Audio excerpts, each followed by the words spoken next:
সালাদ বানানো শুরু করে দিলাম। সালাদ বানানো শেষ করে তারপরে মনে করেন গোসলে যাব। গোসল করে এসে গোসলে করতে তারপরে দেরি আছে, কারণ শহর তো বুঝছেন, মানুষ কয় শহরে কাজ নাই, শহরে প্রচুর কাজ। এখন মনে করেন যে রান্না করছি, এই পুরো রান্নাঘরটা কিন্তু দেশ হইলে ঝাড়ু দিলে হইতে। এখন কিন্তু আমাদের পুরো রান্নাঘরটা আমি কী করবো জানেন, মুইছে সাইরে তারপরে আমি যাবো হইলো গোসলে। গোসল করে এদের সরিষার তেল দিলাম, গোসল করে আইসা সাইরে তারপরে যে খাইতে বসুন।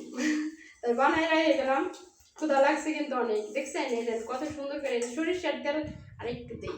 সরিষার তেলটা দিলে কি ঘ্রাণ করে অনেক সুন্দর। শশার সাথে আসলে সরিষার তেল, পেঁয়াজ, কাঁচামরিচ দিলে না দেন আবার অনেকে বলবো কত মাখাইতেছে, দেখছেন কত, সত্যি অনেক মজা লাগে। একবার ট্রাই করে দেখেন আমার নাগাল সরিষার তেল দিয়ে, কাঁচামরিচ দিয়ে, পেঁয়াজ দিয়ে যে সালাদটা কেমন লাগে, তাহলে বুঝতে পারবেন আমার কথাটা আসলে সত্যি কিনা। আমি কিন্তু গ্রামের মেয়ে ভাই, অত সুন্দর করে কথা বলতে পারি না, কেউ কিছু মনে করেন না। হ্যাঁ, তবে চেষ্টা করি আপনাদের মাঝে সুন্দর সুন্দর ভিডিওগুলো আপলোড করার জন্য।